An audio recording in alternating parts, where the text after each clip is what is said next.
Bueno, se tiene previsto hoy una comunicación entre los medios especializados en materia económica y financiera con la calificadora HR Ratings, que está emitiendo pues su calificación, la calificación de la deuda soberana de México. Está haciendo un análisis pues duro. Al final de cuentas el panorama es duro, evidentemente, para el mundo y para México, y esta calificadora HR Ratings está pues en este momento del primer día del mes de abril emitiendo esta comunicación que vamos a comentar esta mañana con el doctor Félix Boni. Félix es el director de análisis de RH Ratings en México, y le aprecio, doctor, que esté aquí para hablar de este documento, de esto que están dando a conocer. Buenos días y bienvenido. Sí, buenos días, ¿cómo estás? Pues sí, es una situación muy complicada. Lo que hemos decidido hacer es bajar la calificación. Ya desde hace un tiempo teníamos la calificación en lo que se llama A-, pero con una perspectiva negativa. Ahora se convirtió en una caída de A-, triple B+, pero especialmente por la situación en el mundo ahorita, con el coronavirus, etcétera, mantuvimos la perspectiva negativa, indicando que dependiendo en cómo van las cosas podría teóricamente bajarlo otro noche en unos meses, dependiendo en cómo evoluciona la situación. Tenemos varias estimaciones, pero en buena parte todas las estimaciones que tenemos, yo creo que tiene un fuerte riesgo hacia abajo, entonces en el sentido de que puede ser peor de lo que estamos suponiendo en la calificación, y por lo tanto la calificación negativa. Obviamente el entorno internacional no ayuda. No es únicamente un problema de situación de demanda interna en México, pero también nos preocupa mucho lo que podría pasar en Estados Unidos, dado la dependencia muy alta que tiene la economía mexicana en la demanda que proviene de Estados Unidos, y también los problemas estructurales aquí en México, especialmente el incertidumbre por parte del sector privado en términos y esa incertidumbre está restringiendo muchísimo la inversión privada. Estoy viendo, doctor Boni, estoy viendo el documento que están, compartiendo esta mañana de 1 de abril. Veo que el primer punto de su análisis tiene que ver efectivamente con el incremento en el rango, el incremento en el riesgo derivado de los choques exógenos a la vista. Obviamente, pues el COVID-19 está trastocando al mundo. En el segundo punto, ustedes hablan de una expectativa de una fuerte recesión de la economía local en 2020. Están estimando ustedes una contracción del PIB del 2.3. De 2.3, pero como mencioné, hay un fuerte riesgo hacia abajo en el crecimiento. Quisiéramos esperar un poco más para tener un poco más noticias de qué es lo que va a pasar o está pasando en marzo y abril, para tener una idea más clara antes de que bajáramos más todavía la expectativa de crecimiento. Pero a 2.3 negativo, yo creo que podría ser una situación, pues no sé si optimista, pero no descarto la posibilidad de mayores reducciones una vez que tenemos un poco más de información en cuanto a cuál ha sido el impacto del distanciamiento social, especialmente en los Estados Unidos en marzo y abril, y cómo va a ir cambiando o cuándo podría terminar esa situación, ¿no? Cada vez se alarga la situación de distanciamiento. El presidente Trump ayer hizo un anuncio que ha afectado a los mercados en términos de números de muertos que podríamos esperar, pero en buena parte esa es la situación. ¿Están también ustedes planteando un aumento en la métrica de deuda neta para México? Sí, estamos suponiendo de un 41%, que ha sido relativamente estable en los últimos 2 años, especialmente el año pasado, a pesar de deteriorada situación económica. Se mantuvo básicamente muy bajo en 41% sin moverse, a pesar de la situación económica, pero en buena parte eso se debía, además de la, falta de gasto por parte del gobierno federal, también por el hecho de que el tipo de cambio cerró muy bajo en términos de su cotización, o muy fuerte, y ese tuvo el impacto de bajar o mantener bajo la deuda. Pero en este año estamos viendo menor, o de un deteriorado situación, aún más deteriorado en la economía, y también estamos suponiendo qué tipo de cambio va a terminar, obviamente, por arriba de donde terminamos el año pasado. Del incremento en deuda a 45% del PIB que estamos suponiendo, casi 40% de eso viene no tanto del déficit, sino básicamente por el incremento en la deuda debido al tipo de cambio. Bueno, sobra decir, doctor Félix Boni, que sus expectativas en materia fiscal no son muy felices, que digamos. Estamos suponiendo un déficit de próximamente, ya mencionamos los incrementos en la deuda. Ajá. Estamos suponiendo un balance deficitario de aproximadamente 2.6. Normalmente la idea es 2%, y una buena parte de eso también depende en cuál sería la política que utiliza el gobierno, de qué punto va a contar con el CEIP como el año pasado. El año pasado fue aproximadamente 125 millones de pesos. Este año estamos esperando nada más 80 millones de pesos. Y eso provendría en buena parte de las coberturas que contrató el gobierno federal. Pero es importante tomar en consideración, es un elemento muy técnico, pero muy importante. El gobierno federal técnicamente no contrata las coberturas que tiene, lo contrata el fondo, el CEIP, y básicamente ellos tienen los contratos, ellos reciben el dinero, y después ese dinero los traspasa al gobierno federal. ¿Pero de quién es ese fondo? ¿Del gobierno? Sí, pero ¿es el gobierno mismo?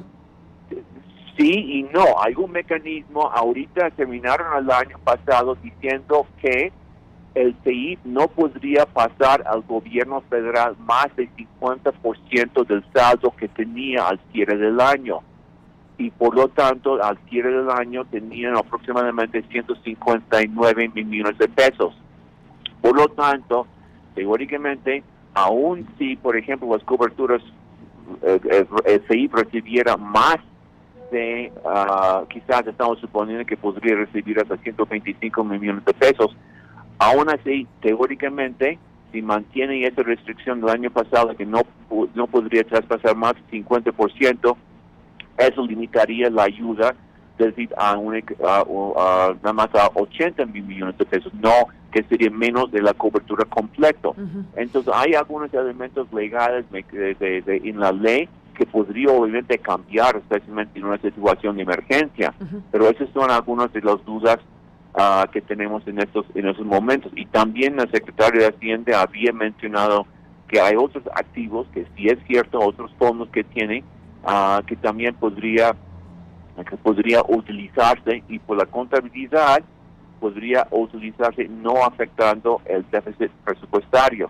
aunque sí el saldo histórico. Entonces hay muchas complicaciones o tecnicismos, legalidad, mecanismos que confunde un poco la situación, y tenemos que ir viendo cómo lo hacen esto, o cómo lo arreglan estos gobiernos, especialmente que estamos viendo en unos días los precriterios que nos va a dar, ojalá, más detalle. Sí, bueno, es urgente que eso ocurra. Ya el presidente de la República habló de que el 5 de abril, estamos próximos a saberlo, el 5 de abril pues anunciará medidas económicas que están siendo pues ya urgentes en este momento, saber cuáles son las directrices principales, además de los criterios de política económica del propio secretario de Hacienda, pues lo que el propio presidente de la República anticipa que se va a anunciar el 5 de abril. Félix, bueno, desde luego ya habló usted del déficit. Se habla de la posibilidad de activar líneas de deuda para México, es decir, México tiene la posibilidad de abrir endeudamiento, pues ni hablar, con el Fondo Monetario Internacional y con otras instancias internacionales.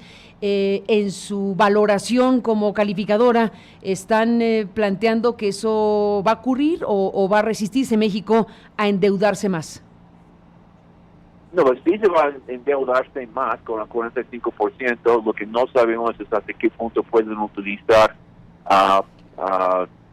la línea de crédito, mencionamos, es un reporte, básicamente es una de las fortalezas que tenemos, esos niveles de líneas de crédito, sí. Pero no estamos suponiendo en términos específicos la utilización de eso, pero sí podría hacerlo, pero obviamente eso básicamente aumentaría más todavía la deuda, o posiblemente en una parte de ese incremento en la deuda que están suponiendo provendría no tanto de los mercados en general, pero también podría venir directamente de organismos internacionales. No sabemos y podría ser más.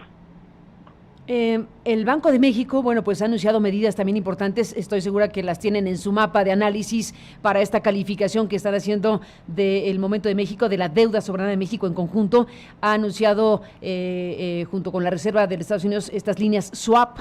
¿Qué valoración le da a esta parte de la historia en este momento?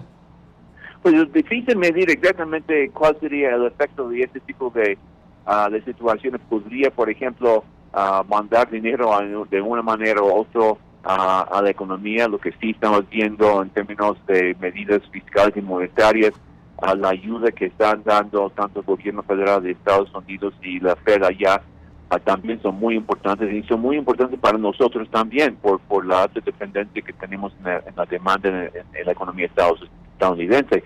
Pero más, también parte del problema, buena parte del problema es que independientemente del dinero que pase o que mete en las economías, si la gente está en sus casas, si la gente no puede acudir a sus lugares de trabajo, pues ayuda muy poco, ¿no? O sea, básicamente, como hemos mencionado, las métricas o las noticias más importantes sería básicamente la evolución de los casos de coronavirus, tanto aquí en México y en Estados Unidos, y cuánto tiempo y con qué intensidad va a durar esa situación, desde el distanciamiento social, de la gente que queda en su trabajo, que en sus casas, que no pueden trabajar. Toda ayuda del mundo se podría poner, o sea, básicamente tirar dinero de los helicópteros, ¿no? Pero eso no ayuda si la gente no puede salir a las calles a comprar. Sí, bueno, desde luego es un panorama global bastante complicado. ¿Ustedes se enfilaban? Déjeme preguntarle así, Félix Boni, ¿ustedes se enfilaban como calificadora HR Ratings ya una calificación negativa para México, o esto definió las cosas de forma diferente o simplemente la refrendó el COVID-19?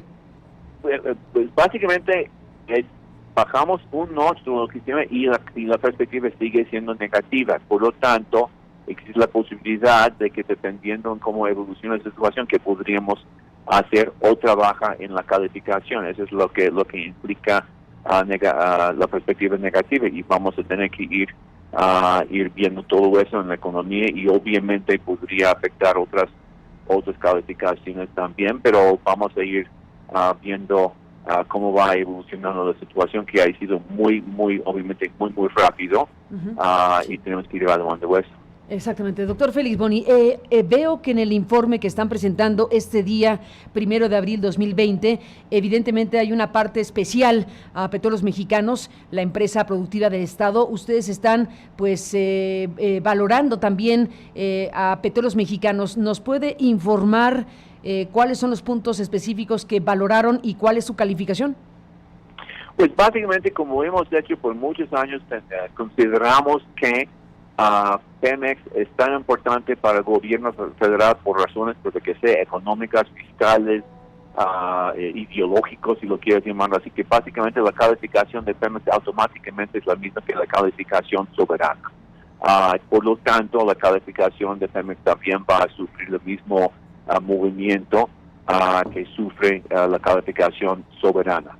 Y como bien dice, estamos haciendo un análisis detallado en términos de lo que está pasando.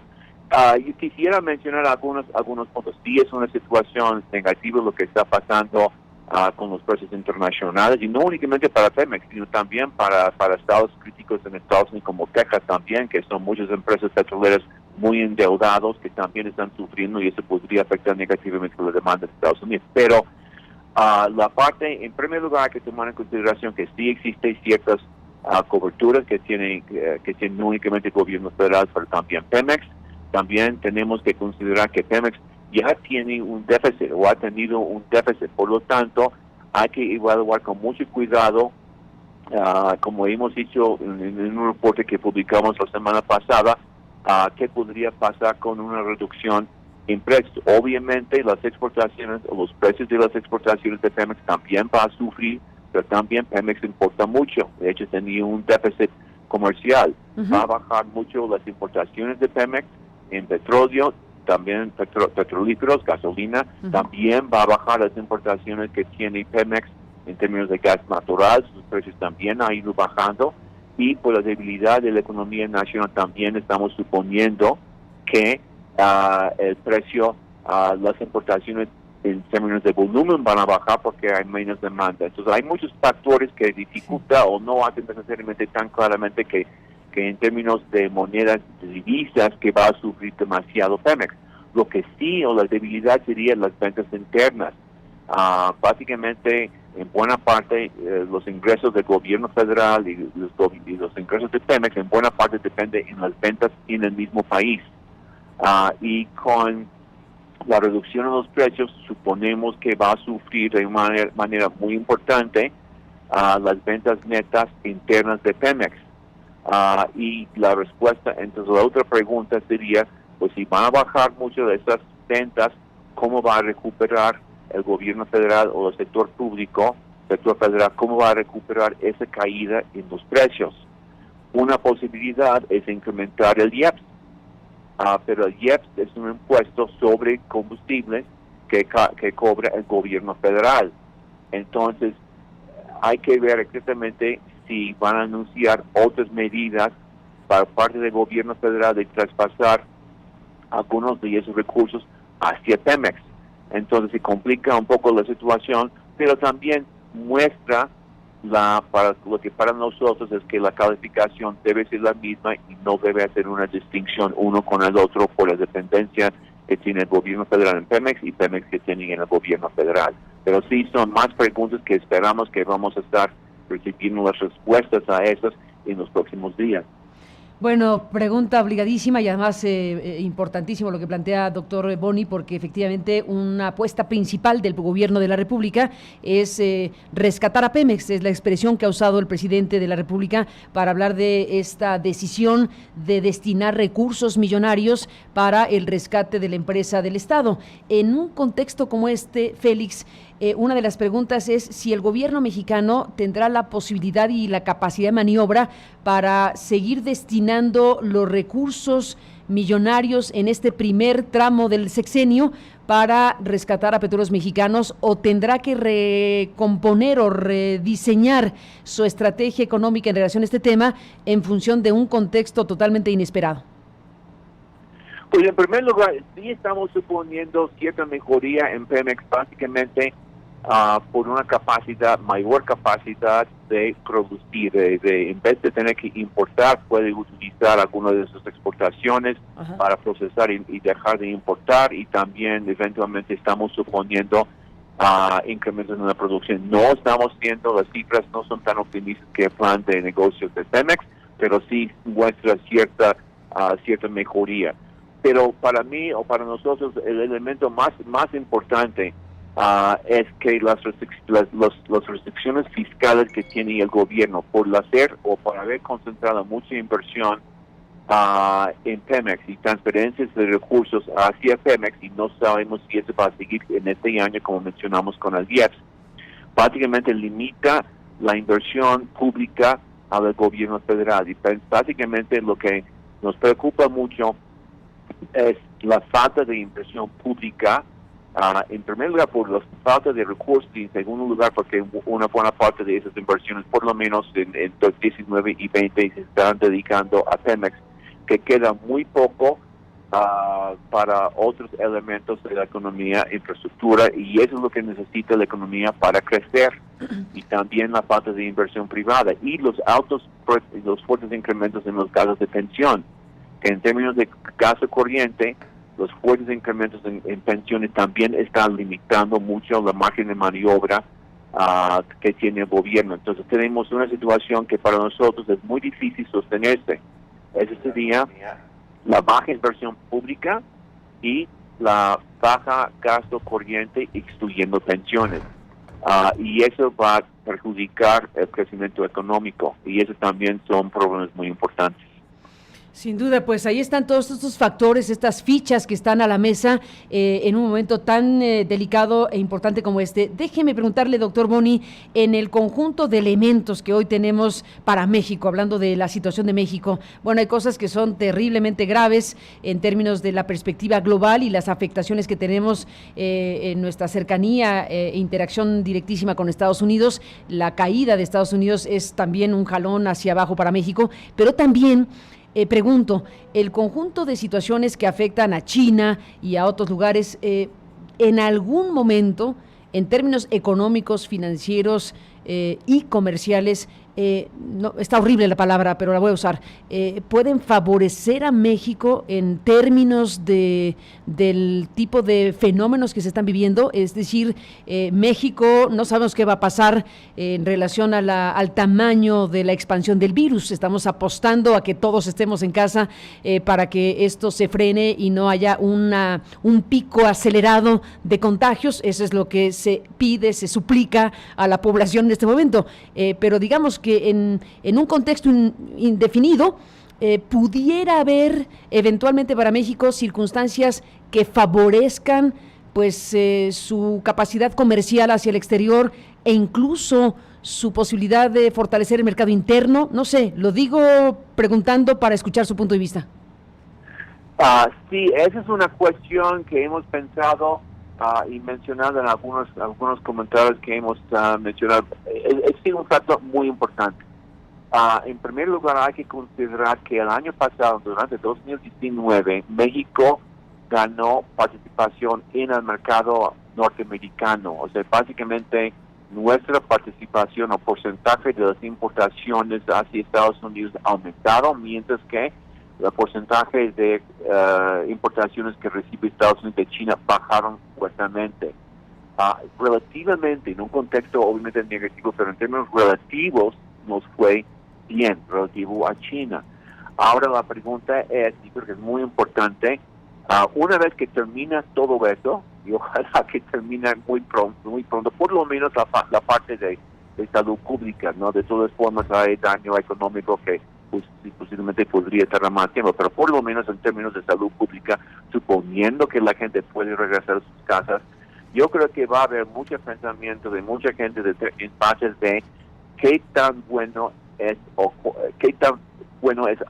tener una concentración de las cadenas productivas del mundo en China, que esa concentración puede ser peligrosa en casos como estos y quizás podría fomentar una diversificación de esas fuentes de esas cadenas para que podría beneficiar a México relativo a China, en el sentido de que pues mejor importar a México, estoy pensando desde el punto de vista de Estados Unidos, ¿no? Uh-huh. Básicamente no podemos depender tanto en China de tantos elementos muy importantes en los procesos de producción. Vamos a contar más en México o fortalecer los lazos entre, por ejemplo, Estados Unidos y México. Ese sí es una posibilidad. Dentro de todo ese mal que mencionas, obviamente hay una posibilidad positiva en el mediano y largo plazo, una vez que superamos esta crisis. Pero al mismo tiempo, para que México pueda aprovechar de la posibilidad de que están repensando la concentración de las cadenas globales de producción, necesita México tener un entorno que favorece la inversión privada. Entonces México también tiene que hacer su parte. Sí, pues ahí está todo este programa, Félix. Seguiremos hablando, si me lo permite. Entiendo que estará al ratito, como por ahí de las 10, presentando más ampliamente este informe y esta calificación desde la calificadora que usted, de la cual usted es director de estudios de este conjunto de elementos. Así que, pues sigamos hablando, Félix. Le aprecio mucho que me tome la comunicación y ahí está el documento, los documentos y las especificaciones de lo que ustedes están viendo en este momento para México. Gracias de nuevo por estar aquí. Muchas gracias, Carmen. Buenos días. Igualmente, gracias y buenos días a Félix Boni, director de análisis de RH Ratings, con motivo de estas calificaciones que hemos aquí escuchado, pues dadas a conocer este día 1 de abril 2020.